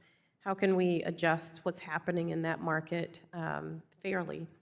Again, providing first-generation down payment assistance and using our fair housing laws to actually enforce them against harmful practices. We've heard allegations that some companies are using technologies, for instance, because technology is playing a broader role in making housing decisions, and technology is driving up the cost of housing in different communities. So using things like the Fair Housing Act and the Equal Opportunity Act to fully enforce those important civil rights protections. Thank you. And Mr. Hughes, I think I can see that. Oregon's a national leader in mass timber production, and so our state has promoted cross-laminated timber as a more sustainable, cost-effective building material. Any interest in your neck of the woods for cross-laminated timber? I've seen it, I've researched it some, but no, I haven't seen it used at all, except maybe in a couple multifamily, large multifamily projects. Unfortunately, I've seen a couple failures too. Okay, thank you. Thank you, Mr. Chair. Gentlewoman yields back. The gentleman from the great state of Montana is recognized. Mr. Downing, you're recognized for 5 minutes. Thank you, Mr. Chair, and thank you to the witnesses for being here today. I think about, my idea of the American dream, being able to buy your first home and worry about things that get that farther and farther, harder and harder to do. And I'm just looking at some numbers from Montana, and we've seen, the 5-year period from 2018 to 2023, we saw about a 90% increase in the median home value in listings. And in that same period, we saw median household income in Montana increase just under 30%. So it's almost 3 times more in that period. The median listing price for a home in Livingston is about $640,000. And one of the things that I thought was interesting, another data point I saw, is shows that for every $1,000 increase in the cost of building a home, that you're foreclosing on about 106,000 potential buyers in that, and so limiting the market to those folks.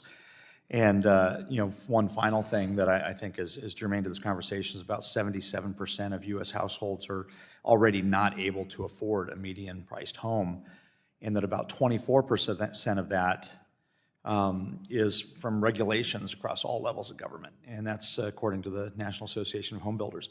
So I'm going to start with Mr. Hughes. Under the previous administration, Joe Biden saw affordable and reliable energy as the problem in favor of the Green New Deal priorities. In 2024, the Department of Housing and Urban Development, in concert with the Department of Agriculture, promulgated a final rule requiring all HUD and USDA financed properties to adhere to international green energy standards. So how do these sorts of unrealistic energy standards put affordable housing out of reach for many families? It's added so much extra cost and it doesn't pay for itself. Simply, now I've been using innovative, energy efficient products for over 20 years, and I'm a big believer in them as long as they pay for themselves. You simply can't pay for these increases. Right. Mr. Compton, anything you would want to add to that? We certainly have seen this growth, whether it is in the energy space or in others. I think one thing that's also underappreciated is just the cumulative burden of all of these things. I have likened it to the old tale Gulliver's Travels, is that any one of these strings is not enough to kind of hold the housing market back. But by the time you've piled, several hundred or several thousand on someone, that the cumulative burden is just enormous. And so things that if viewed in isolation, we would say, well, that's really not such a bad idea. That'd kind of be okay. Is that when you take, 500 of those, well, that wouldn't be so bad. Is that we have really ended up at the place that you're talking about, which is this 24% of cost. And then, as I mentioned earlier, I think that kind of an untabulated cost is the risk that adds due to the delay that's inherent in it. Right. So continuing on this, another example of the burdensome impact of environmental regulations is the broad application of the National Environmental Protection Act, or NEPA. NEPA was originally intended for large-scale industrial projects, like power plants, with significant environmental impacts. And today, it is expanded to include housing construction, which creates costly delays on projects. So To you, Mr. Compton, how should NEPA be reformed to make housing construction faster, more affordable, and still maintain, sensible environmental protections? Thank you, Congressman. I think in particular, first is to recognize that NEPA is not a substantive environmental regulation. It is instead simply process. It doesn't say what you have to do, it simply says how you have to do it. And it imposes an enormous burden in terms of time on many projects that are subject to it. And it is even broader than what you mentioned. I mean, for instance, a project that has project-based vouchers from HUD is now subject to NEPA. This is far beyond, I think, what was originally intended, as you mentioned, for nuclear plants, hydroelectric dams, and Air Force bases. And I think that what the Congress did in 2023 in the Fiscal Responsibility Act really lays the groundwork for meaningful change in the regulations. Courts have held that the existing CEQ regs are unconstitutional. This is the time to really take a new look at this, and I think that great progress can be made in this area. Well, thank you very much. Unfortunately, I've run out of time, so Mr. Chair, I yield. Gentlemen yields. I'd like to thank all of our witnesses for your testimony today. Without objection, all members will have 5 legislative days to submit additional written questions for the witnesses to the chair. The questions will be forwarded to the witnesses for their responses. Witnesses, please respond no later than April 30, 2025.